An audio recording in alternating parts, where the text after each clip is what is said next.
भावे गावे गीत शुद्ध करोनिया चित्त थोडासा तुझ भावा आहे देव तरी हा सुलभ उपाव अनेकांचे कानी गुणदोष मनान आनी तुझ भावा आहे देव तरी हा सुलभ उपाव मस्तक ठेंगणा करी संतांच्या चरणा तुझ भावा आहे देव तरी हा सुलभ उपाव वेचिते वचन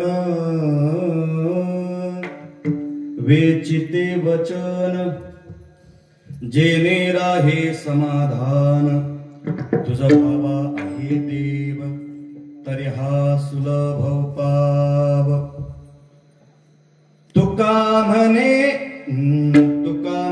फार थोडा तरी परोपकार तुझ भावा आहे देव तरी हा सुलभ उपाव श्री विठ्ठलं सुकरुणार्णवमाशुतोषं दिनेष्टपोषमग सिंधुशोषं श्री रुक्मिणीमतिमुषं पुरुषं परन्तं वन्दे दुरन्तचरितं हृदि संचरन्तं पांडुरंगा करू प्रथमाना माना दुसरे चरणा संतांच्या दुसरे चरणा संतांच्या पांडुरंगा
महासिद्धांताचे हृदय रसिक उखलले लजत भक्ती ज्ञाने तरतर विला धार्मिक तरु तया ज्ञानेशाते विमल मतीने वंदन करू ओम नमो ज्ञानेश्वरा करुणा करा दयाळा तुमचा अनुग्रह लाभलो पावन झालो चराचरी कथम यातोसि वैकुंठम मानवदेहमत्यजं तुकाराम महासाधो कृपया ज्ञापयस्व माम् अतुलित बलधामं हेमशैलावदेहं तनुजवनकृशानं ज्ञानिनामग्रगण्यं सकलगुणनिधानं वानरानामधीशं रघुपति प्रिय भक्तं वातजातं नमामि जयांचे केल्या स्मरण होय सकळ विद्यांचे अधिकरण तेची बंधू श्री चरण श्री गुरूंचे ते नमस्कारोनी आता सेवे लागी सेवक झालो तुमच्या लागलो निज चरणा अहो स्वामी तुकया देवा यावरी न करावा अभीर ऐसे नमन करुणी सकळा हरि कथा बोले बोबड्या बोला अज्ञान म्हणून या पुल्या बाळा चालवी सकळा नामा मनी विठ्ठल गावे गावे गीत थोडा आणि आवाज खणतोय, थोडा कमी. भावे गावे गीत शुद्ध करोनिया चित्त, तुझा भावा आहे देव, तरी हा सुलभ उपाव. प्रस्तुत प्राप्त प्रसंगी आज भगवंताच्या सेवेकरिता निवडलेला अभंग अनंत कृपा संपन्न विश्ववंद्य भगवत पूज्यपाद श्रीमंत श्री जगद्गुरु तुकोबाराय यांच्या अभंग गाथेतील उपदेश नावाचं प्रकरण आहे. या प्रकरणातील किती चरणाचा? 6 चरणाचा अभंग आहे. काय काय म्हणले असते 6 चरण म्हणलं हा बाबा नक्की 10 वाजवतो, तसं नाही. 6 चरण जरी असले तरी आपण वेळेमध्ये चिंतन करण्याचा प्रयत्न करू. थोडा घुमतोय थोडासा अनेक कमी साधा. जगद्गुरु तुकोबरायांचा 6 चरणाचा अभंग आहे. या अभंगातून जगद्गुरु तुकोबराय मानवी जन्माला आलेल्या जीवाला उपदेश करतात. उपदेश करून त्याला देव प्राप्तीचं सुलभ साधन प्रतिपादन करतात. विठ्ठल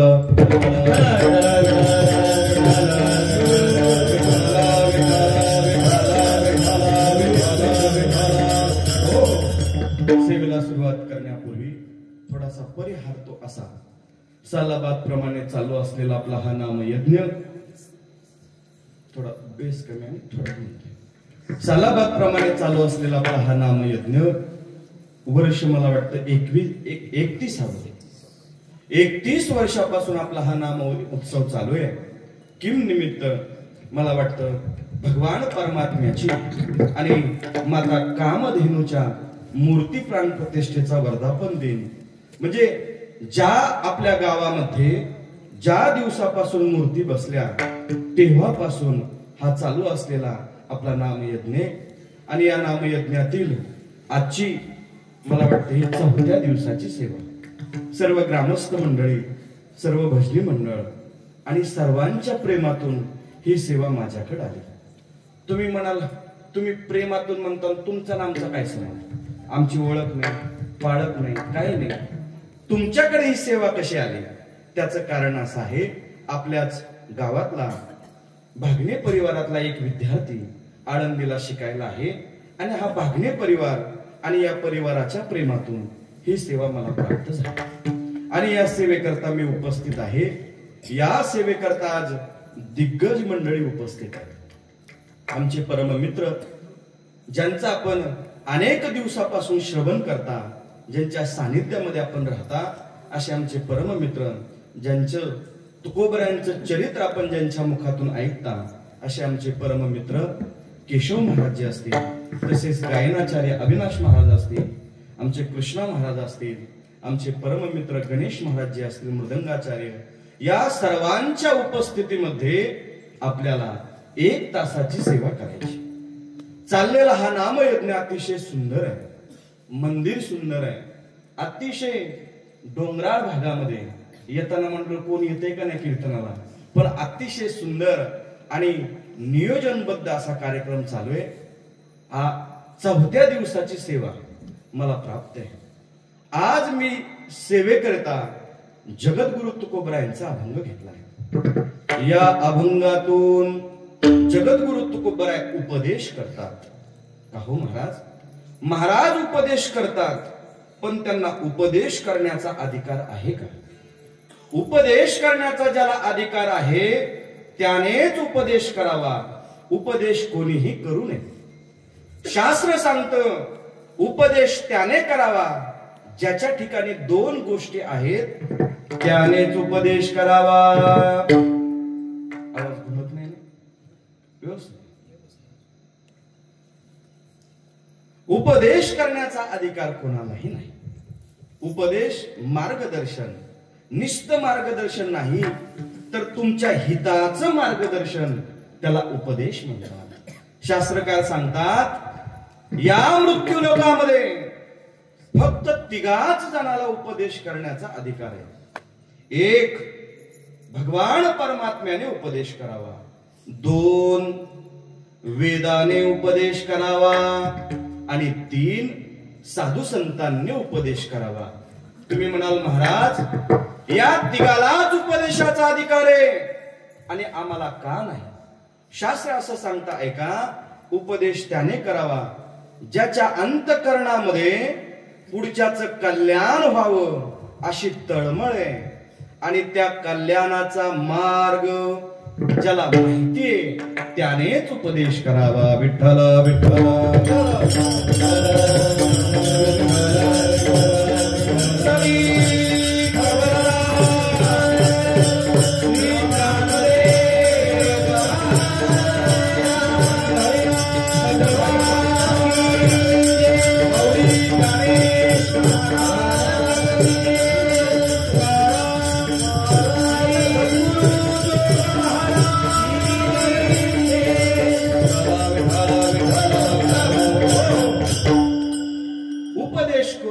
करता येत नाही.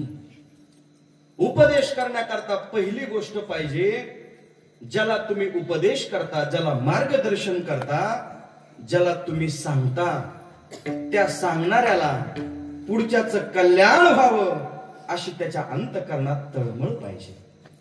अंतःकरणात तळमळ नसेल आणि सांगत असेल तर त्याला उपदेश म्हणता येत नाही. निस्ता तळमळ असून उपयोग नाही, तर त्याच्या कल्याणाचा मार्गही त्याला माहिती पाहिजे. ज्याच्याकडे या दोन गोष्टी आहेत त्याला उपदेश करता येतो. अंतःकरणामध्ये तळमळ आहे पण कल्याणाचा मार्ग माहिती नाही, काही उपयोग होत नाही. आईला आपल्या असं वाटतं की आपल्या बाळाचं कल्याण व्हावं, बाळाचं कल्याण झालं पाहिजे अशी आईच्या अंतःकरणामध्ये तळमळ आहे. आईला वाटतं माझ्या बाळ्याचं लग्न झालं की बाळ्याचं कल्याण झालं. बाळ्याचं एकदा लग्न झालं, आईला माहित नाही लग्न झाल्यावर बाळ्याचं कल्याण होतंय का बाळ्या ढाळाला लागतो, आमच्या तिकडली भाषा आहे. बाळ्याचं कल्याण होतंय का अधोगतीला जातोय, काय होतंय आईला माहिती नाही. पण आईच्या अंतःकरणात तळमळ आहे पण कल्याणाचा मार्ग माहित नाही. संत रूपी माऊली असे आहेत की त्यांना जगाचं कल्याण व्हावं अशी तळमळ आहे. एवढंच नाही तर जगाच्या कल्याणाकरताच ते या मृत्यू लोकांमध्ये आलेले आहेत. जगाच्या कल्याणा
जगाचं कल्याण व्हावं याच्याच करता ते इथं आलेले असतात.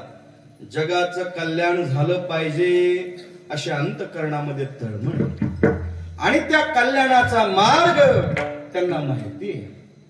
मार्ग माहिती असावा आणि तळमळ असावी तर उपदेश करावा.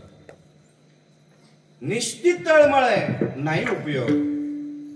निष्ठा मार्ग माहितीये पण अंतःकरणात तळमळ नाही, त्याचा उपयोग होत नाही. दोन्ही गोष्टी ज्याच्या जवळ असतात त्यांना उपदेशाचा अधिकार आहे. बाकीच्यांनी उपदेश करू नये. साधू संतांना उपदेशाचा अधिकार आहे, ते उपदेश करू शकतात.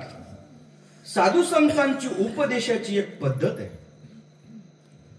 साधू संत उपदेश करतात ना, ज्याचा जसा अधिकार असेल तसा उपदेश करतात. अधिकार तैसा करो उपदेश,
करोपदेश साहे ओझे त्या सत्तेची देव. पहिला मुद्दा, संतांना उपदेश करण्याचा अधिकार आहे का? तर आहे. का आहे? त्यांच्याकडे दोन गोष्टी आहेत.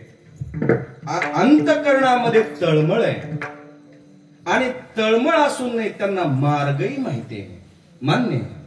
पण त्यांची सोपी पद्धत अशी आहे की जसा ज्याचा अधिकार असेल त्याचा त्याला उपदेश करतात. संत वाङ्मयाचं चिंतन केलं. संत वाङ्मयामध्ये दोन प्रकारचा उपदेश येतो. एक विशिष्ट उपदेश आणि एक सामान्य उपदेश. विशिष्ट उपदेश त्याला म्हणतात विशिष्ट व्यक्ती करता केलेला उपदेश. एका व्यक्ती करता केलेला उपदेश त्याला विशिष्ट उपदेश म्हणतात आणि सर्वांच्या करता केलेला उपदेश त्याला सामान्य उपदेश म्हणतात. एका व्यक्ती करता अनेक असे अभंग आहेत. त्या अभंगामध्ये तुकोबराय एका व्यक्ती करता उपदेश करतात. साधकाने कसं राहावं, साधकाचं जीवन कसं असावं याला उपदेश करत असताना, साधकाला मार्गदर्शन करत असताना तुकोबराय त्याला मार्गदर्शन करतात. साधकाचं जीवन कसं असलं पाहिजे. साधकाची दशा उदास असावी, उपाधी नसावी, अंतर्बाह्य. साधकाचं जीवन कसं असलं पाहिजे तर उपाधी रहित त्याचं जीवन असलं पाहिजे. साधकाला उपदेश केला विशिष्ट व्यक्ती करतात.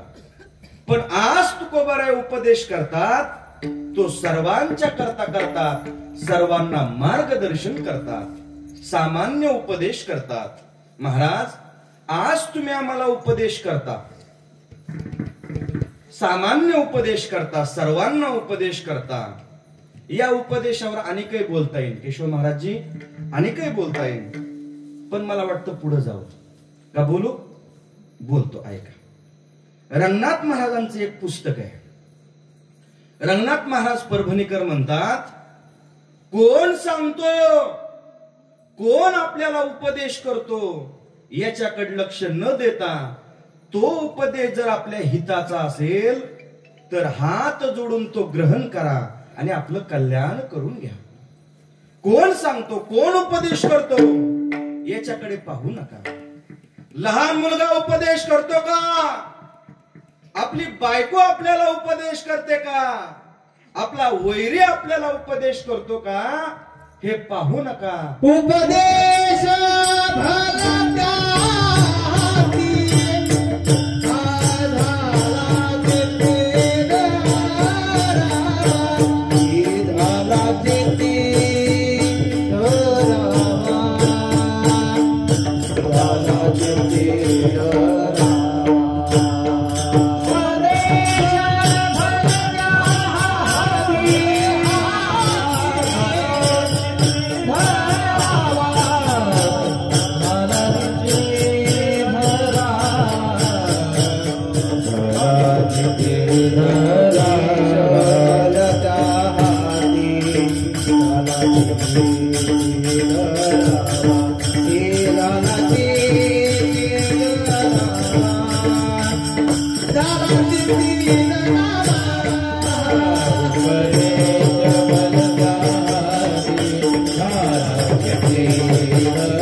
भलत्या हाती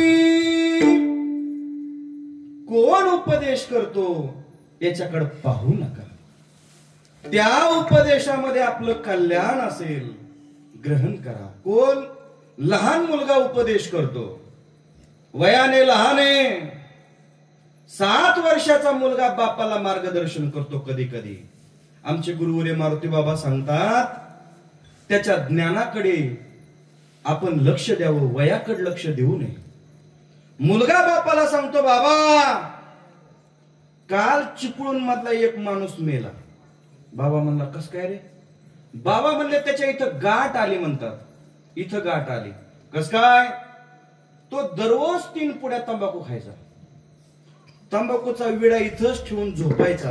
बाबा 2 दिवसापूर्वी बातमी वाचली, इथं गाठ आली आणि तो ग्रस्त गेला. विनंती करतो तुम्हाला, तुम्ही दिवसात 4 पुड्या खाता. विनंती सोडून द्या, आम्हाला तुमची गरज आहे. सांगणारा मुलगा जरी लहान असेल, पण सांगत जर आपल्या हिताचं असेल, कल्याणाचं असेल, ग्रहण केलं पाहिजे, ऐकलं पाहिजे. त्याला उपदेश म्हणू शकतो आपण. कोण सांगतो? आपली बायको आपल्याला सांगत असेल, पण हिताचं सांगत असेल तर ऐकलं पाहिजे. गुरुवरे बाबा म्हणतात, काही लोक म्हणतील आम्ही का बायकोचं ऐकावं, आम्ही का बाय बोले का? बाय बोले आमच्या तिकडे, आपल्या इकडे शब्द आहे. बायकोचं ऐकणार आहेत का आम्ही? पण आपलं त्याच्यात कल्याण असेल तर ऐकलं पाहिजे, ग्रहण केलं पाहिजे. उपदेश म्हणून तो आपण आपलं त्याच्यातून कल्याण होत असेल तर ते ग्रहण केलं पाहिजे. संत श्रेष्ठ तुलसीदासांच्या चरित्रामध्ये त्यांनी आपल्या बायकोला गुरु केलं. गोड चरित्र आहे, वेळ नाही माझ्याकडे. बायकोला गुरु केलं आणि आपलं कल्याण, आपल्या कल्याणाच्या मार्गाला निघून गेले. ऐका, कोण सांगतो याच्याकडे पाहू नये. ज्याच्यामध्ये आपलं कल्याण असेल, ग्रहण केलं पाहिजे. वैरी एखादा सांगत असेल, त्याचंही ऐकलं पाहिजे, ग्रहण करून आपलं कल्याण केलं पाहिजे. कोण सांगतो याला किंमत नाही. ज्याच्यामध्ये आपलं कल्याण आहे, ज्याच्यामध्ये आपलं हित आहे, ते ऐकून, ते ग्रहण करून, तो उपदेश समजून आपण हिताच्या मार्गाला लागलं पाहिजे. आज आपल्याला साधू संत उपदेश करतात, मार्गदर्शन करतात का? हो तुकोबाराय, आज तुम्ही आम्हाला उपदेश करता, पण काय करता? तुकोबाराय म्हणतात, आज मी तुम्हाला देव प्राप्तीचं साधन सांगतो. का हो महाराज? देव प्राप्तीचं तुम्ही आम्हाला साधन सांगता, पण का सांगता? का सांगता? जिथं का हा प्रश्न विचारला जातो तिथं काही कारण द्यावी लागतात. महाराजांना प्रश्न केला, महाराज आज तुम्ही आम्हाला मार्गदर्शन करताय, उपदेश करताय, देव प्राप्तीचा उपदेश तुम्ही आम्हाला करताय, पण का करता? त्याची काही कारण महाराज देतात. ऐका, पहिलं कारण देतात की बाबा मी मार्गदर्शन करण्याकरताच आलो, सांगण्याकरता मी आलो, म्हणून मी तुला सांगतो. एक, देव प्राप्तीचं मी तुला साधन सांगतो. का सांगतो? दुसरं ऐका, तुकोबाराय म्हणतात, देव प्राप्त करणं हे मनुष्य देहाचं परम कर्तव्य आहे, म्हणून तुला देव प्राप्तीचं साधन सांगतो. 2 आणि 3 नंबरचं कारण सांगतात, देव प्राप्त करणं मनुष्य देहाची गरज आहे, म्हणून तुला देव प्राप्तीचं साधन सांगतो. विठ्ठल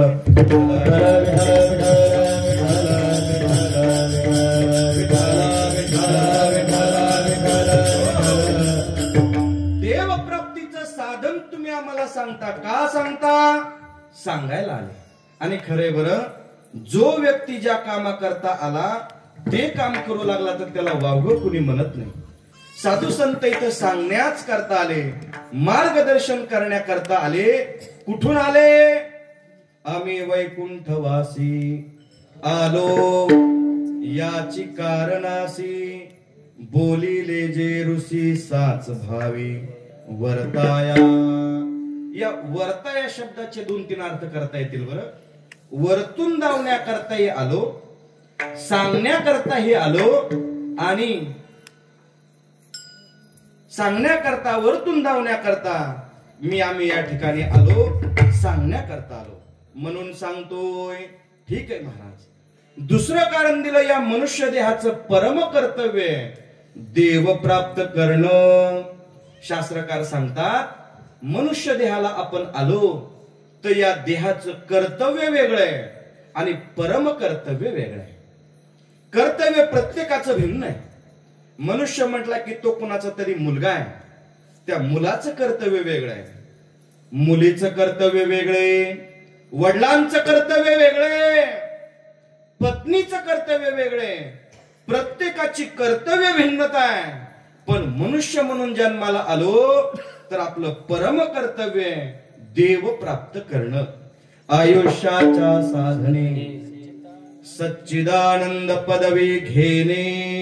साधू संत सांगतात, मनुष्य देह मिळाला, मनुष्य देह मिळून जर तुम्ही देव प्राप्ती करता प्रयत्न करत नसाल तर तुमच्यामध्ये आणि पशुमध्ये फरक नाही.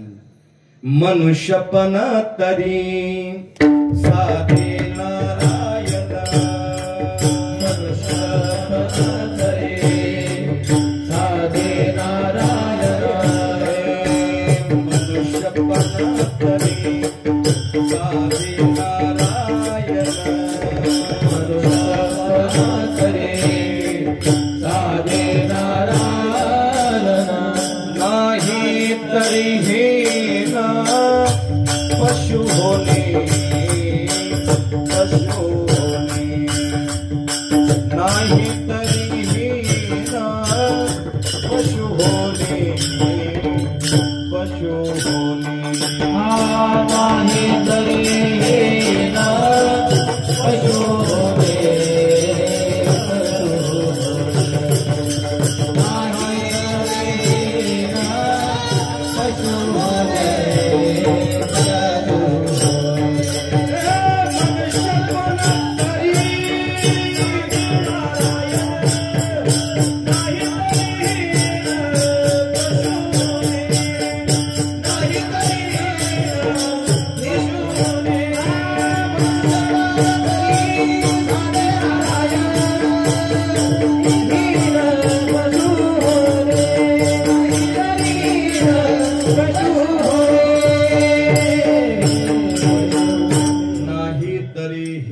पशु होणे. मनुष्य जन्माला आलात तर मनुष्य देहाचं परम कर्तव्य देव प्राप्त करणं. म्हणून मी तुम्हाला देव प्राप्तीचं साधन सांगतोय. आणि खरंय, देह मिळून जर आपण बाकीच काही करू लागलो तर तुकोबाराय म्हणतात, तुमच्यात आणि पशुत काय फरक आहे. आणि खरंय बरं, काय पशु सारखंच खातोय, पशु सारखंच काम चाललंय. आणि जर पशु सारखं आपलं जीवन असेल तर त्याच्यातून आपल्यात काही फरक नाही. तुकोबराय म्हणतात, देव प्राप्त केला पाहिजे, कारण तुमचं परम कर्तव्य आहे. कर्तव्य भिन्नता आहे. मुलीचं वेगळे, मुलाचं वेगळे, प्रत्येकाची कर्तव्य भिन्न आहे. पण मनुष्य म्हणून प्रत्येकाचं परम कर्तव्य, आद्य कर्तव्य देव प्राप्ती करता प्रयत्न केला पाहिजे. तुकोबराय म्हणतात, म्हणून मी तुम्हाला देव प्राप्तीचं साधन सांगतोय. ठीक आहे महाराज. तिसरं कारण तुम्ही असं दिलं, देव प्राप्तीचं मी साधन सांगतो. का सांगतो तर मनुष्य देहाची गरज आहे देव प्राप्त करणं. ओ महाराज थांबा, आमच्या 3 मूलभूत गरजा आहेत. देव प्राप्त करणं आमची गरज आम्हाला वाटत नाही. आमच्या मूलभूत 3 गरजा आहेत. आम्हाला पोटभर खायला पाहिजे, अन्न, राहायला चांगला बंगला पाहिजे आणि चांगली कपडे घालायला पाहिजे. अन्न, वस्त्र, निवारा आमच्या गरजा आहेत. देव प्राप्त करणं आमची गरज आम्हाला वाटत नाही. हो, आम्हाला चांगलं खायला पाहिजे. आमच्या आळंदीच्या भाषेत चांगला पुक्का हाणायला पाहिजे, चांगलं जेवायला, श्री बालाजीचा बेत, सुंदर जेवायला पाहिजे. रात्रंदिवस आमच्या डोक्यामध्ये तेवढंच आहे. रात्रंदिवस या पोटाचीच आम्ही चिंता करतो. दुसरं काय आमच्या डोक्यात नाही. चांगलं खायला पाहिजे, आमची गरज आहे. अन्न, वस्त्र, आम्हाला चांगली कपडे घालायला पाहिजे आणि आम्हाला घर चांगलं राहायला पाहिजे. आणि एखादी गरज वाढू का? आमचे ज्येष्ठ गुरुबंधू गुरुस्थानी असणारे आमचे उमेश महाराज सांगतात, आता माणसाच्या 4 गरजा झाल्या. एक अन्न पाहिजे, वस्त्र पाहिजे, एक निवारा पाहिजे आणि एक मोबाईलचा चार्जर पाहिजे. नुसता मोबाईल असून काय उपयोग आहे? चार्जर त्याला पाहिजे. चार्जर ही आमची गरज आहे. आमची गरज अन्न वस्त्र निवारा आहे. देव प्राप्त करणं आमची गरज आम्हाला वाटत नाही. हो, वाटत नाही. तुम्ही काय म्हणता? देव प्राप्त करणं आमची गरज आहे, नाही वाटत? ऐका, गुरुवर्य बाबा सांगतात, अन्न वस्त्र निवारा या आमच्या गरजा आहेत ना, पहिल्या पायरीवरच्या. पहिल्या पायरीवरच्या आमची मूलभूत गरज आहे सुखप्राप्ती. आम्हाला सुख पाहिजे. रात्रंदिवस जी आमची खटाटोप चालली, प्रयत्न चालला, हा सर्व प्रयत्न सुखा करता चालला. आम्हाला अन्न पाहिजे, पण ते सुखा करता पाहिजे. आम्हाला निवारा घर पाहिजे, पण ते सुखा करता पाहिजे. घालायला कपडे पाहिजे, पण ते सुखा करता पाहिजे. आमची मुख्य गरज आहे सुखप्राप्ती. महाराज, असे किती लोक मी तुम्हाला दाखवू? अन्नाचं ताट भरलंय, 5 पक्वान्नाचं, पण ते अन्न त्याला सुख देईन हे सांगता येत नाही. गुरुवर्य बाबा म्हणतात, 5 कोटीचा बंगला आहे, पण तो बंगला त्याला सुख देईल हे मात्र सांगता येणार नाही. कपड्याची कपाट भरली, ढीग लागलाय, पण ते कपडे त्याला सुख देतील हे सांगता येणार नाही. माणसाची मूलभूत गरज आहे सुख. गुरुवर्य बाबांचे वाक्य आमच्या बाबा म्हणतात, या प्रपंचाच्या रस्त्यावरती सुखाचा मुक्काम कधीच भेटत नाही. असं वाटतं आता मुक्काम आला सुखाचा. ठकीचं लग्न झालं की बस सुखी झालो. असं वाटतं आता गणप्याचं उरकलं, सुखी झालो. गणप्याचं लग्न झालं की ठकी बाळातपणाला येते, पण सुख मात्र कुठं त्याला प्राप्त होत नाही. या प्रपंचाच्या रस्त्यावर सुख नाही.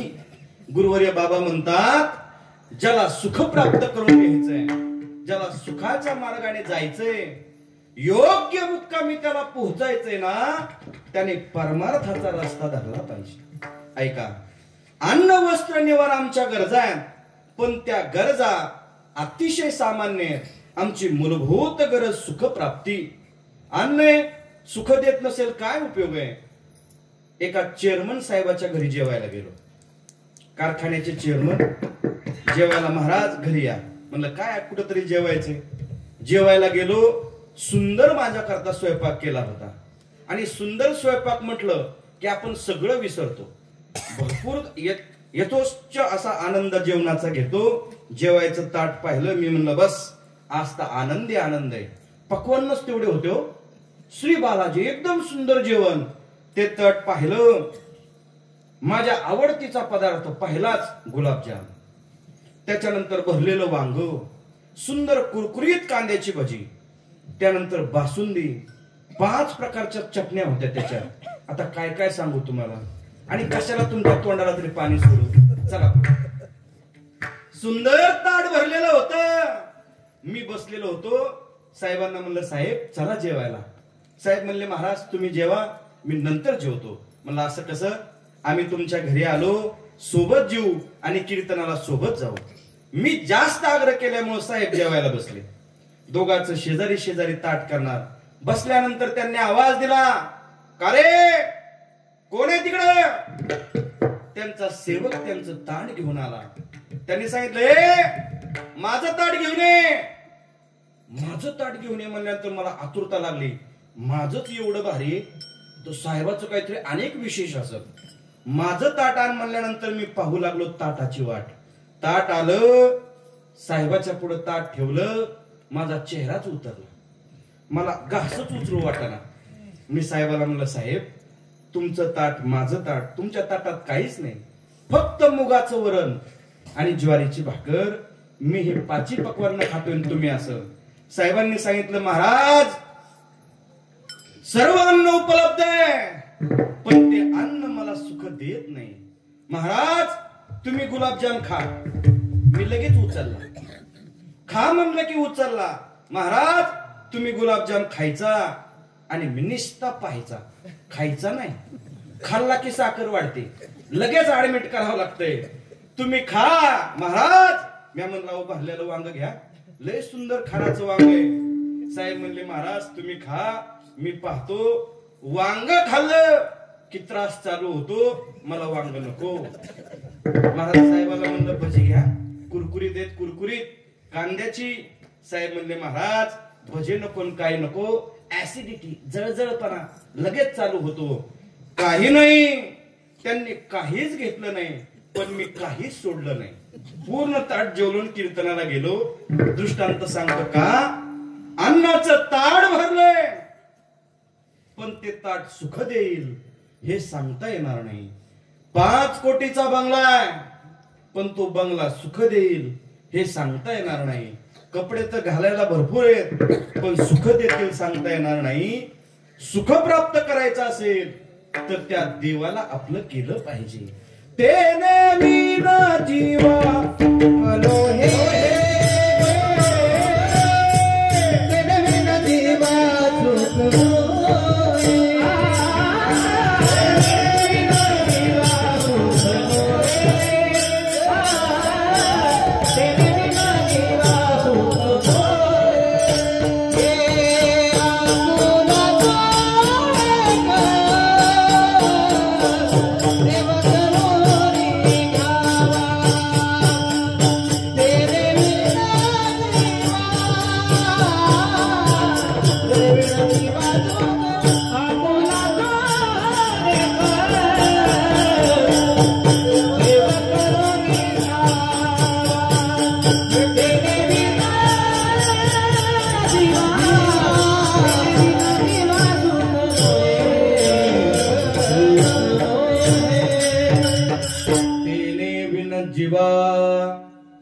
सुख नोहे. जीवाला सुख प्राप्त करायचं असेल तर आपुला तो एक देव करुणे घ्यावा. देवाला आपलंस करा. का? कारण ती आपली गरज आहे. देव प्राप्त करणं आपली गरज आहे. देव प्राप्त करणं आपलं परम कर्तव्य आहे. म्हणून देव प्राप्त केला पाहिजे. महाराज आम्हाला कळालं, देव प्राप्त करणं आमची गरज आहे. आम्हाला सुख प्राप्त करायचं असेल तर देवाला आपलंस केलंच पाहिजे. कारण या प्रपंचामध्ये सुख भेटतच नाही. फक्त सुखाचा आभास आहे, पण सुख नाही. म्हणतात, मला वाटतं शपथ प्रमाणे ते कशाप्रमाणे, सुख पाहता जवा पाडे दुःख पर्वता एवढे. या प्रपंचामध्ये सुख नाही. परमार्थाच्या रस्त्याला लागल्यानंतर देव प्राप्तीचा एखादा मुक्काम येतो आणि जीवाचं कल्याण होतं. पण त्या मार्गाला लागलं पाहिजे. देव आपलासा केला पाहिजे. महाराज तुम्ही आम्हाला मार्गदर्शन करता, तुम्ही आम्हाला उपदेश करता, देव प्राप्तीचा करता. आम्ही देव प्राप्त केला पाहिजे, आमची गरज आहे, आमचं परम कर्तव्य आहे.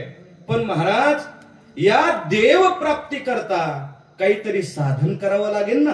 कारण एकदा साध्य निश्चित झालं की साध्य निश्चित झाल्यानंतर साध्य प्राप्ती करता काहीतरी साधन गरजेचं आहे. वयाची 50 वर्ष होतात. मी काय करायला पाहिजे हेच काहींना कळत नाही. जन्मभर आपलं साध्य काय आहे याची गणतीच काही लोकांना कळत नाही. गुरुवर्य बाबा म्हणतात, ज्याला आपलं साध्य निश्चित झालं तो साधनाचा विचार करतो. आमचं साध्य निश्चित आहे, आम्हाला देव प्राप्त करायचा आहे. कारण देव प्राप्त करणं आमची गरज आहे. देव प्राप्त करणं आमचं परम कर्तव्य. आम्ही ते केलं पाहिजे. महाराज देव प्राप्ती करता काही साधनं आहेत. जगद्गुरु तुकोबराय म्हणतात, बाबा हो भरपूर अवघड ही साधन आहेत आणि भरपूर सोपी साधन आहेत. आज मी तुम्हाला देव प्राप्तीचं सुलभ सोपं साधन सांगतो, देव प्राप्तीचं सुलभ साधन महाराज अभंगाच्या प्रथम गावे गावे गीत गावे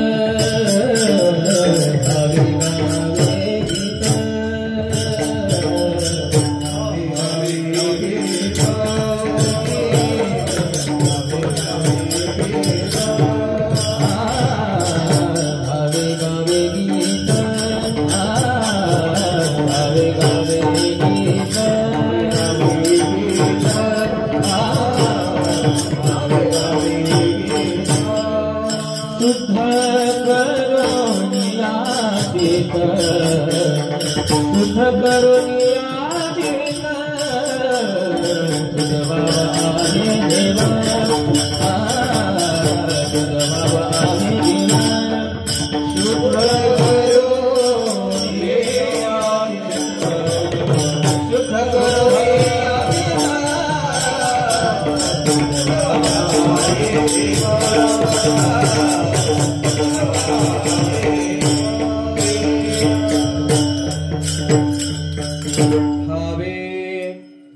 गावे गीत शुद्ध करोन या चित्त. अभंगाच्या प्रथम चरणामध्ये जगद्गुरु तुकोबराय देव प्राप्तीचं साधन सांगतात. गीत गावे, गीत गाणं साधन आहे आणि साधन कसं करावं तर भावे गावे गीत, गीत गायलं पाहिजे. या कलियुगामध्ये देव प्राप्तीचं सोपं साधन आहे गीत गाणं, गीत गावे. पण महाराज शास्त्रामध्ये तर अनेक प्रकारची गीतं आली हो, अनेक गीत आहेत. आम्ही कोणतं गीत गावं? अनेक गीतं सांगितली. काही नाट्य गीत आहेत, काही लोकगीत आहेत, काही अनेक गीत आहेत हो. अनेक गीत तुम्ही ऐकता, नाट्यगीत, लोकगीत, राष्ट्रगीत, अनेक गीताचे प्रकार आहेत. आम्ही कोणतं गीत गावं? साधू संत म्हणतात बाकीचे गीत गाण्यामध्ये जीवाचं कल्याण नाही. लोकगीत आहे आपल्या इकडे, आहे का नाही ते लोकगीत? आमच्या तिकडे नारायणगावला लोकगीत आहे बघा. टांग टांग टांग टांग टिंगनांग टिंगनांग टिंग, हे लोकगीत. सोप्या भाषेत सांगू का तुम्हाला, समजलं नसलं तर? गौतमी पाटलाचं गीत म्हणजे लोकगीत, म्हणजे लोकनाट्य तमाशा मंडळ त्याला म्हणतात लोकगीत. नाट्यगीत आहे हे, नाट्यगीत आहे ना रागबद्ध तालबद्ध गायलं जातं. नाट्यगीत कोणालाही गाता येत नाही, त्याला त्याचं ज्ञान लागतं, तोच गाऊ शकतो.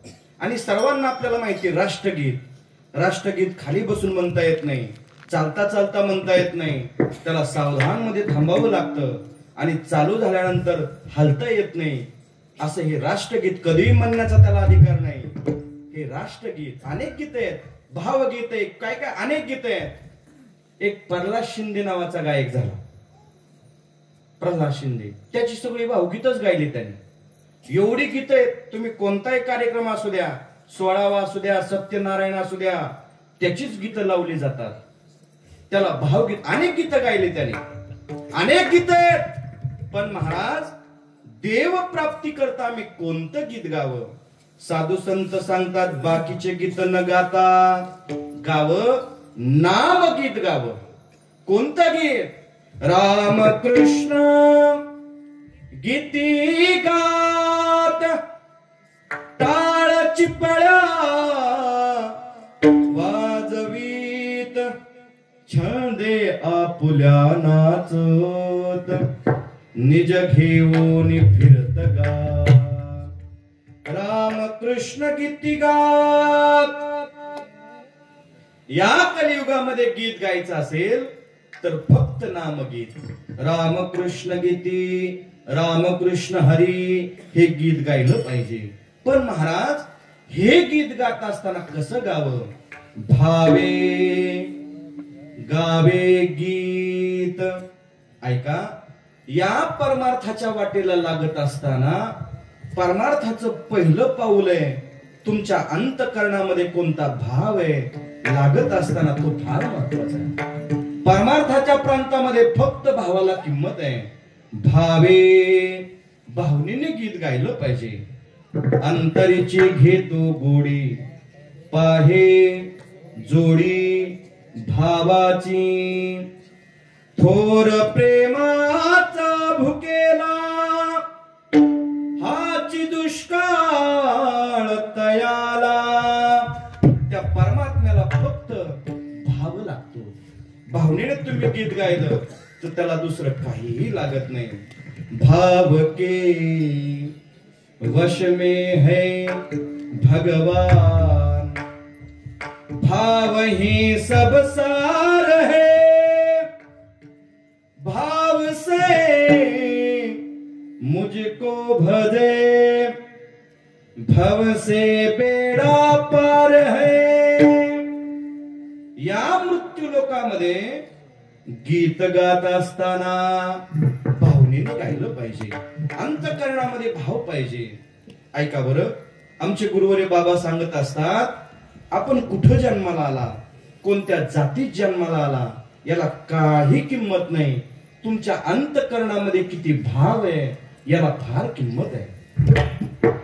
या परमार्थाच्या प्रांतामध्ये देव जर काय पाहत असेल तर फक्त भाव पाहतो. मंदिरात जात असताना आपण देवाकडे किती मोठा हार नेला, मंदिरात जात असताना देवाकडे किती फुलं नेली, किती पेढे नेले, काही देव पाहत नाही. देव फक्त पाहतो तो भाव पाहतो, बाकी काही पाहत नाही. अहो, कोणत्या जाती जन्माला आला, कोणत्या कुळात आला, काय त्याचं जीवन, परमात्मा काही पाहत नाही. फक्त भावच पाहतो, फक्त भाव पाहतो. संत चरित्रामध्ये चोखोबारायांचं चरित्र येतं. हे चोखोबाराय ना खालच्या जातीमध्ये जन्माला आले, महार जातीमध्ये जन्माला आले. मंगळवेढा निवासी चोखोबाराय, मंगळवेढ्याचे, राहणार मंगळवेढेला. दर एकादशीला पंढरपुरात यावं, देवाच्या मंदिराच्या बाहेर उभं राहावं आणि नाचू नाचू भजन करावं. देवाने आवाज द्यावा, चोखोबाराय या ना मंदिरात. चोखोबारायांनी सांगावं, देवा आम्हाला अधिकार नाही, मंदिरात येण्याचा आम्हाला अधिकार नाही, कारण आम्ही खालच्या जातीत जन्माला आलो. पण देवा, आम्ही जरी खालच्या जातीत आलो असलो पण आमचा भाव मात्र खालचा नाही. बरं, हा चोखा खालचा असेल पण याचा भाव तसा नाही. चोखा डोंगा परी भावनो हे डोंगा काय भुललासी वरलिया रंगा. देवा, काय वरचा रंग पाहतो, आम्ही खालच्या जातीत आलो असलो पण आमचा भाव मात्र खालचा नाही. बरं, खालचा नाही. नाचू नाचू भजन करावं. रात्री 11 वाजल्या, मंदिर बंद झालं, देवाने मंदिराच्या बाहेर यावं, चोखोबारायांना उचलून घ्यावं, वाळवंटामध्ये जाऊन चोखोबारायासोबत नाचू नाचू भजन करावं. काय अधिकार असेल चोखोबारायांचा? खालच्या जातीत आले पण देवाने उचलून नाचू नाचू भजन करावं. मंगळवेढ्याची वेश बांधताना त्या वेशेचं बांधकाम करत असताना भिंत अंगावर पडली. चोखोबाराय त्याच्या खाली गाडले गेले. ज्या वेळेस चोखोबारायांनी देह ठेवला, पांडुरंग परमात्मा विटेवरती ढसा ढसा रडू लागले. रुक्मिणी माता विचारते, देवा का रडता? देव सांगायला तयार नाही. नामदेवराय आले, नामदेवरायांनी विचारलं, देवा का रडता?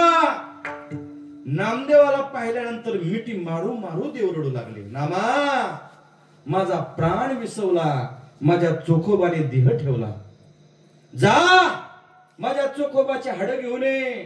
नामदेवराय म्हणले, देवा काय कळतं का नाही तुम्हाला? काय नामदेवराय चोखोबाला एकटे गेले का? त्या भिंतीखाली 50 लोक गाडले गेले. हाडाचा ढीग साचलाय, त्या ढिगातून कसे आणू हाड?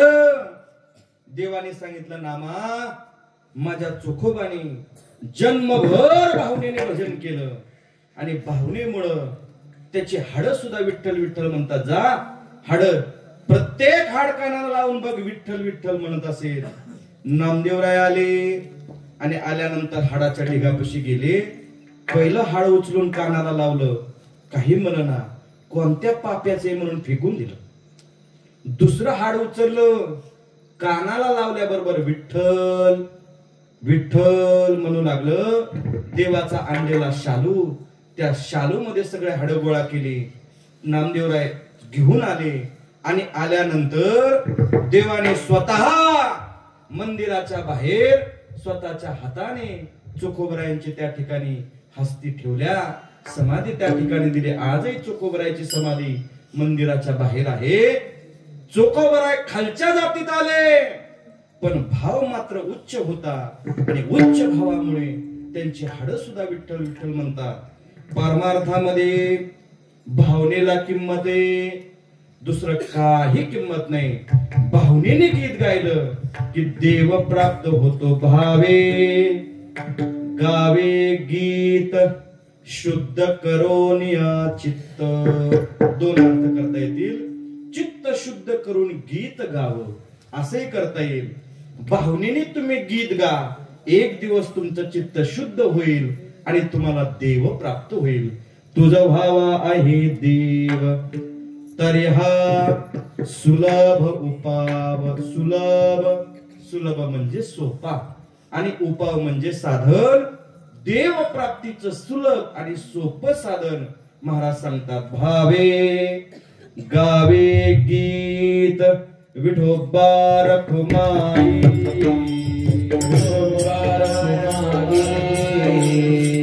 विठोबा रखुमाई.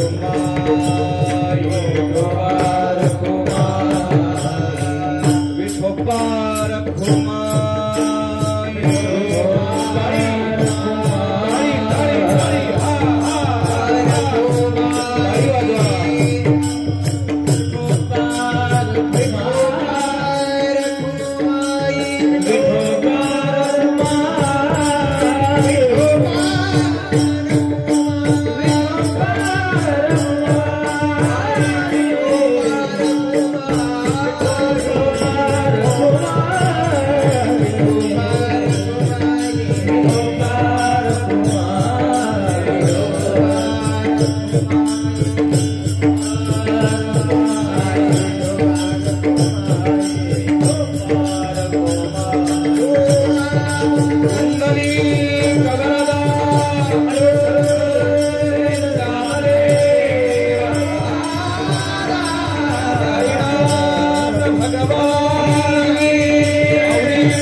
भावे गावे गीत शुद्ध करोनिया चित्त.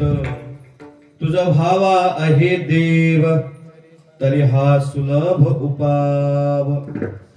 आज आपल्या या कामधेनु मातेच्या मंदिराच्या समोर चालू असलेला आपला हा नामयज्ञ वर्ष 31व्या वर्षातील आजची ही माझ्याकडे 4थ्या दिवसाची सेवा. सर्व ग्रामस्थ मंडळी सर्वांच्या प्रेमातून ही सेवा मला प्राप्त झाली. या सेवेकरता मी तुकोबरायांचा अभंग घेतला. आज 4था दिवस आहे. पहिल्या दिवशी नामपर चिंतन करावं, दुसऱ्या दिवशी जास्तीत जास्त संतपर चिंतन करावं, तिसरा, चौथा, 5वा आणि 6वा या मधल्या दिवसामध्ये वक्ता स्वतंत्र आहे. पण गुरुवर्य बाबा म्हणतात या मधल्या दिवसामध्ये उपदेश प्रकरणातले अभंग घ्यावे, लोकांना संतांच्या वचनाने मार्गदर्शन करावं आणि नंतर 7व्या दिवशी जागराचा मागावं आणि काल्याचा अभंग घ्यावा, अशी आपली परंपरा आहे. आज माझ्याकडे 4था दिवस उपदेश प्रकरणातला अभंग घेतला.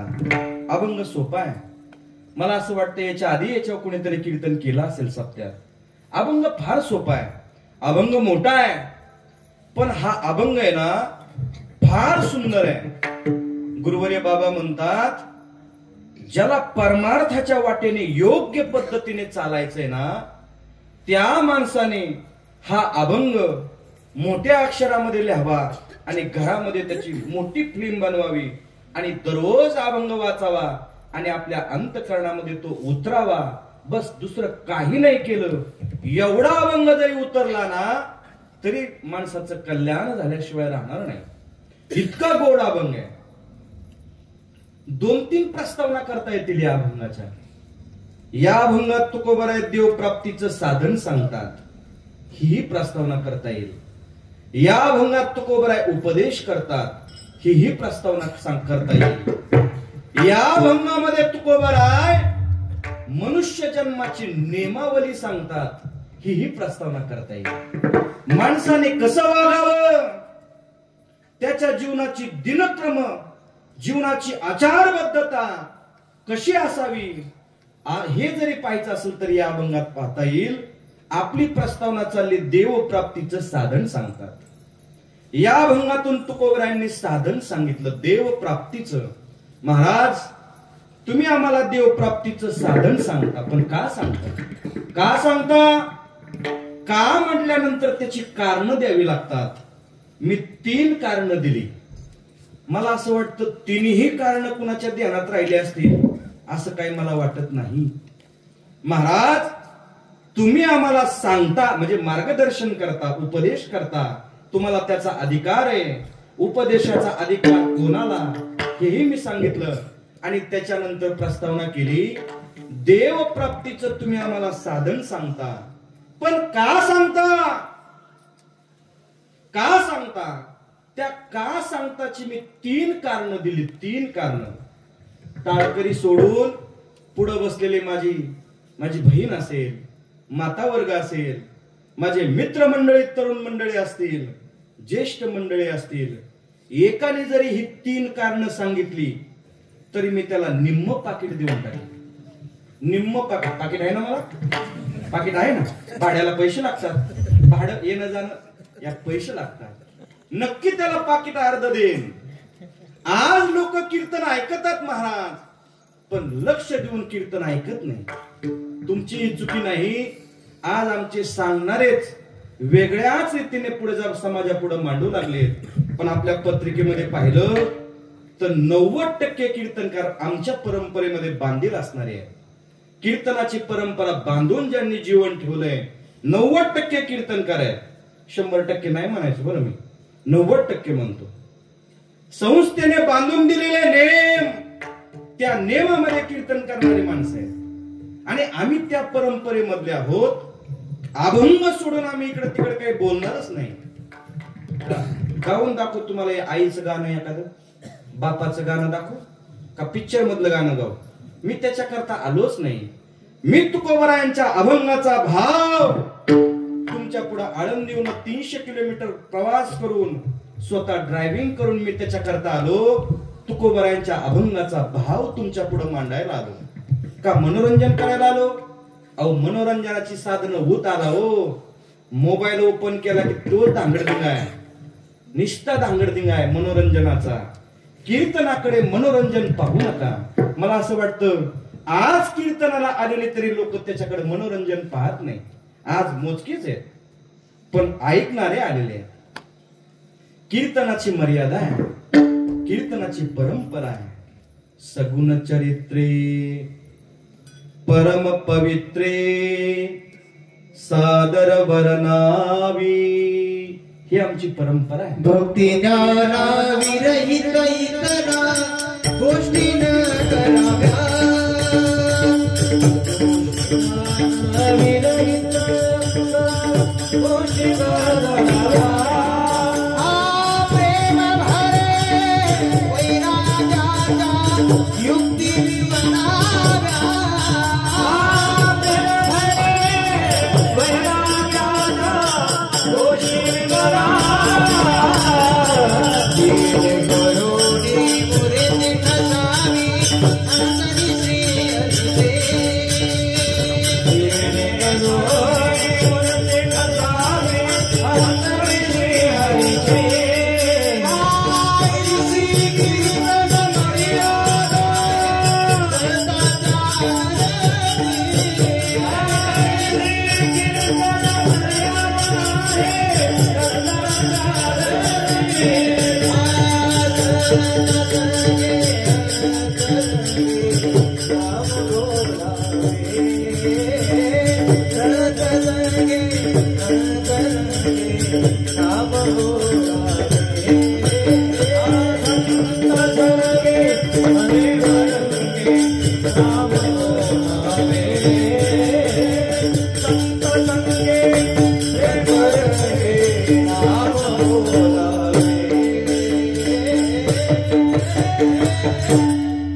मर्यादा आमची कीर्तन मर्यादा आहे. माझा विषय चालला देव प्राप्तीचं तुम्ही आम्हाला साधन सांगता, पण का सांगता? त्याची 3 कारणं मी दिली. तिन्ही कारणं कोणाच्या ध्यानात राहिली नाही आणि आता मला परत सांगण्याची इच्छा नाही. महाराज तुम्ही आम्हाला सांगता कारण तुम्ही सांगण्याकरता आले म्हणून सांगता. ठीक आहे. तुम्ही आम्हाला देव प्राप्तीचं साधन सांगता कारण मनुष्य देहाचं परम कर्तव्य आहे देव प्राप्त करणं, म्हणून तुम्ही आम्हाला देव प्राप्तीचं साधन सांगता. आणि 3रं कारण दिलं मनुष्य देहाची गरज आहे देव प्राप्त करणं, म्हणून तुम्ही आम्हाला देव प्राप्तीचं साधन सांगता. आमची गरज सुख प्राप्ती आहे. आम्हाला सुख पाहिजे असेल तर देवाला आपलं केलं पाहिजे. आपुला तो एक देव करून घ्यावा तेने विन जीवा सुख नोहे.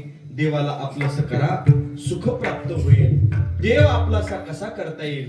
देव प्राप्त करणं आमचं साध्य आहे. साध्य प्राप्ती करता काय साधन करावं? तुकोबराय सोपं साधन सांगतात. गीत गावे भावे गावे गीत. गीत गाणं हे कलियुगातलं सोपं साधन आहे. आणि खरंय बरं या कलियुगामध्ये बाकीचं कोणतं साधन चालत नाही. यज्ञ याग तप काही चालणार नाही. फक्त देवाचं नाम गीत गाणं एवढंच या कलियुगामध्ये चालतं. नाम गीत गायलं पाहिजे, पण कसं गायलं पाहिजे? भावे गावे गीत. इथपर्यंत आलो. महाराज आम्हाला साधन कळालं, पण हे साधन करत असताना काही नियम पाळले पाहिजे. पाळले पाहिजे का नाही? त्याला पथ्य म्हणूया आपण. साधन करत असताना काही पथ्य पाळली पाहिजे. जर पथ्य पाळली नाही तर ते साधन फलिद्रूप होत नाही. उदाहरण सांगू. परमपूजनीय गुरुस्थानी भरत महाराज बरुडेकर ना, भारत महाराज बरोडे गुरुजी दृष्टांत सांगायचे. त्यांच्या मुखातून ऐकलं बरं.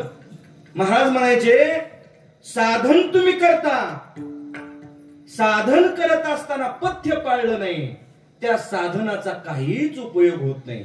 ऐका त्याच्याकरता दृष्टांत द्यायचे. एकाला खोकला झाला, खोकला रोग झाला, खोकल्याचा डांग्या खोकला, सारखाच खोकायला लागला. डॉक्टरकडे गेला. डॉक्टर लय खोकला येतोय. डॉक्टर म्हणलं बघू इकडं. तपसुका हात लावला तो त्याचा गळा सुजला होता. खोकून खोकून डांग्या खोकला त्याला झाला.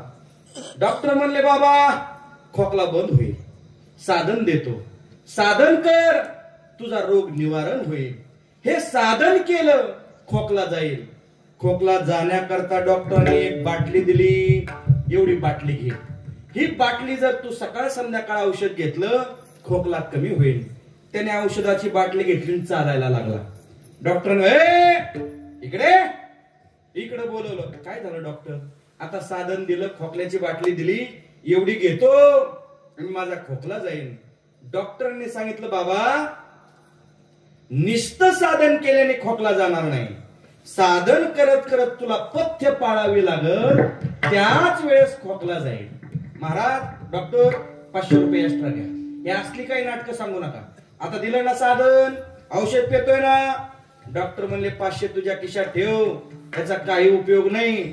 साधन करता करता तुला पथ्य पाळलं पाहिजे.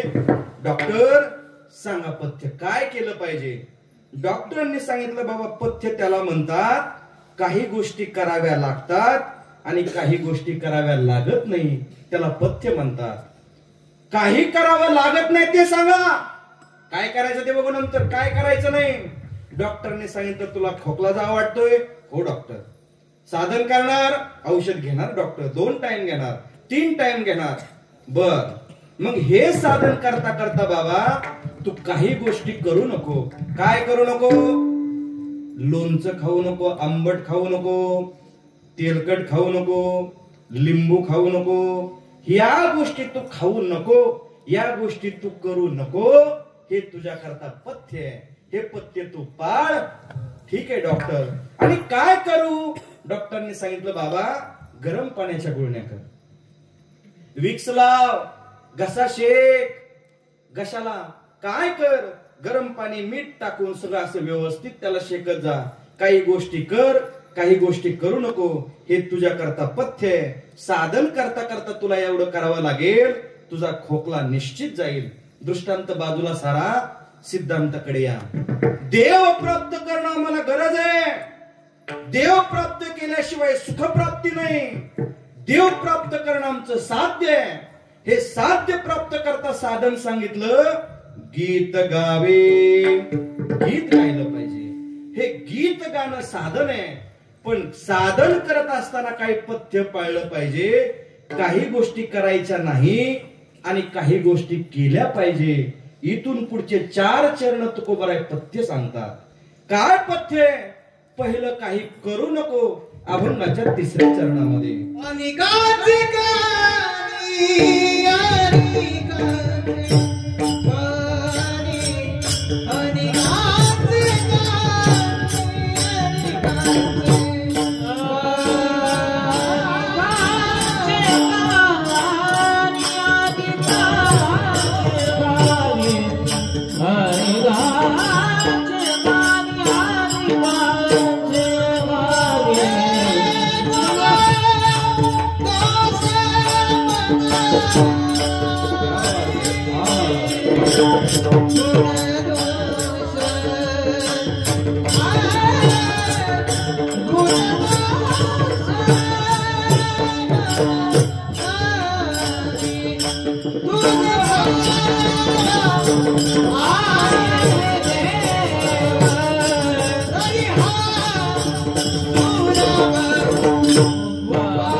अनेकांचे कानी.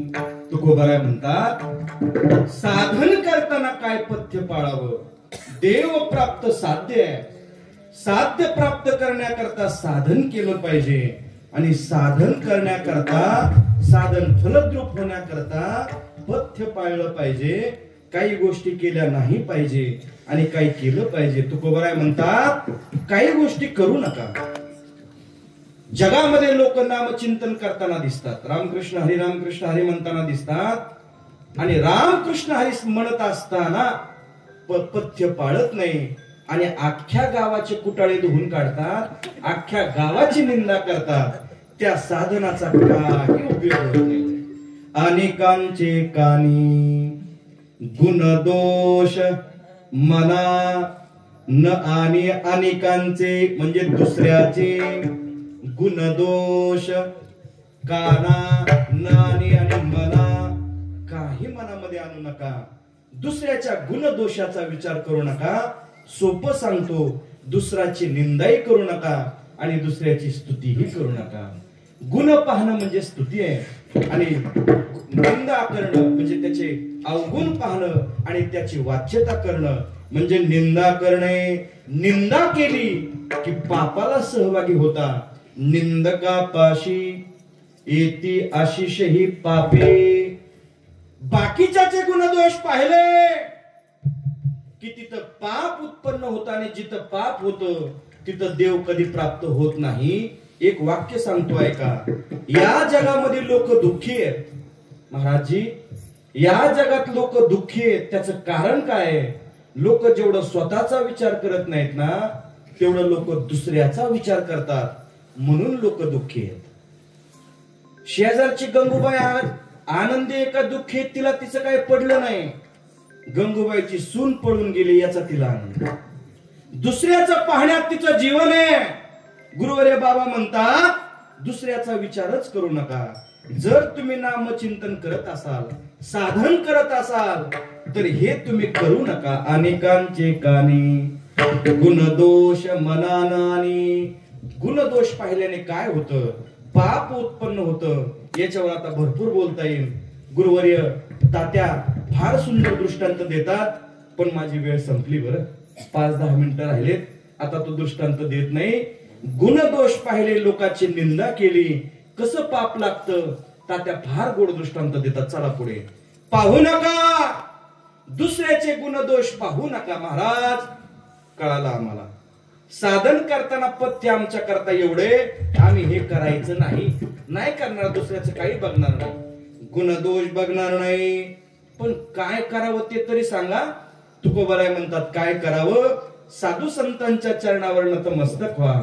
मस्तक ठेंगणा करी संतांच्या चरणा. संतांच्या चरणावरती मस्तक ठेवा आणि नाम चिंतन करा.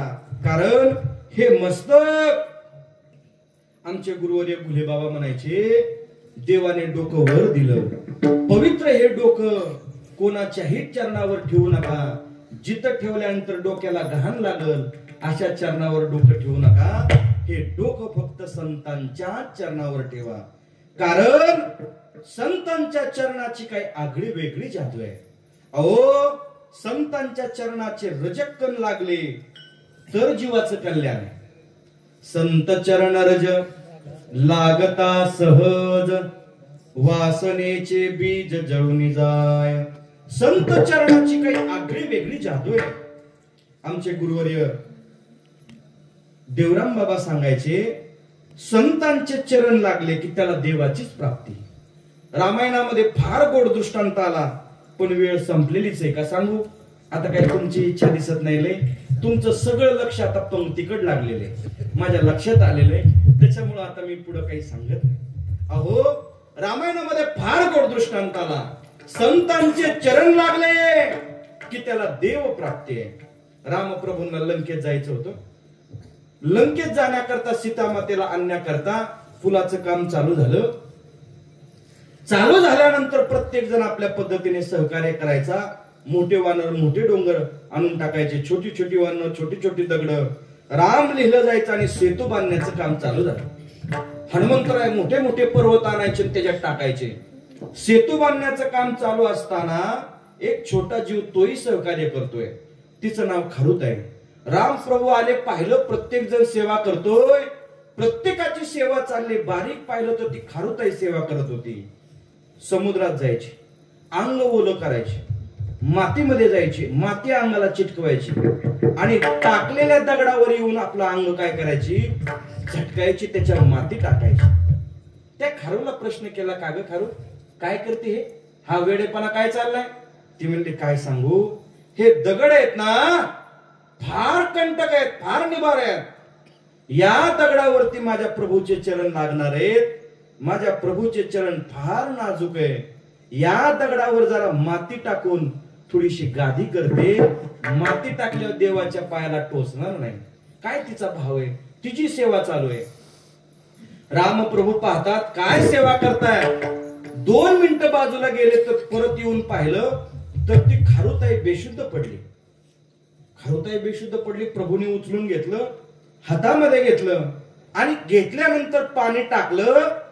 टाकल्यानंतर ती खारुताई जागी झाली.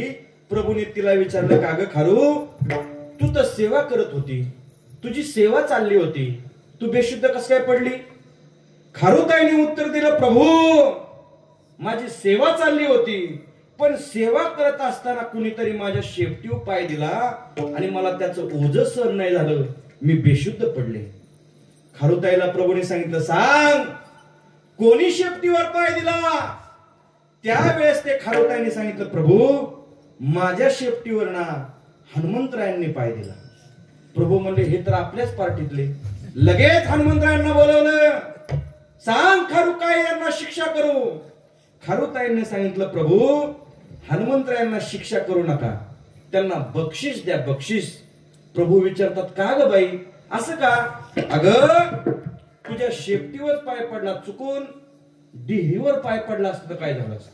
ती डिहरी काही सहन कराय महाराजाची? अगं गेले असते. खारुताईने उत्तर दिलं, प्रभू हनुमंतरायांना बक्षीस द्या, त्याचं कारण असं आहे, हनुमंतराय एक संत आहे आणि मी एक सामान्य जीव आहे. इकडं तिकडं काट्यात कुट्यात फिरते, मला कोणी किंमत देत नाही. पण एका संतांचे चरण आज माझ्या शेपटीला लागले आणि त्याचा परिणाम आज मी तुमच्या हातामध्ये येऊन बसले. हा फक्त संत चरणाचा प्रभाव आहे, दुसरं काही. संत चरणाची काही आगळी वेगळी जादू आहे. संत चरण रज एकदा जीवाला लागले की जीवाला देवाची प्राप्ती होते. संतांच्या चरण रजावर आपलं मस्तक ठेवा. मस्तक ठेंगणा करी संतांच्या चरणा. आणखी काय करावं? साधन करताना काय पथ्य पाळावं? तुकोबाराय म्हणतात, वेचिते वचन जेने राहे समाधान. असं काही वचन बोला, असं बोला की जेणे समाधान होईल. माणसाने आपलं बोलणं सांभाळून बोललं पाहिजे. गुरुवर्य पाचपोर महाराज सांगतात, माणसाचे शब्द निस्ते शब्द नाहीत, ते एक शस्त्र आहे. शब्दाचा घाव इतका जोरात लागतो की तो परत कधीच पुसला जात नाही. माणसाने शब्द फार मोजून बोलावेत, कारण शस्त्राने केलेला घाव वर निघून जाईल, पण शब्दाचा लागलेला घाव मरेपर्यंत बुजला जात नाही. म्हणून नीट बोललं पाहिजे, गोड बोललं पाहिजे, जेणेकरून समाधान होईल असं बोललं पाहिजे. नानोबाया म्हणतात, माणसाने कसं बोललं पाहिजे? साच आणि मवाळ मितुले आणि रसाळ शब्द जैसे कल्लोळ अमृताचे. माणसाने गोड बोलावं. वेचिते वचन, वचन म्हणजे बोलणं, वेचणे म्हणजे बोलणं. कसं बोलावं? जेणे होय समाधान, समाधान होईन असं बोलावं. महाराज एकदाच सांगून टाका, मी आता काय करावं? तुकोबाराय म्हणतात, नाम साधना करत असताना तुम्ही काय केलं पाहिजे? तर दुसऱ्यावर परोपकार केला पाहिजे. नाही जास्त करता आला तरी थोडा तरी परोपकार केला पाहिजे. अभंगाचं शेवट. तुका म्हणे फार,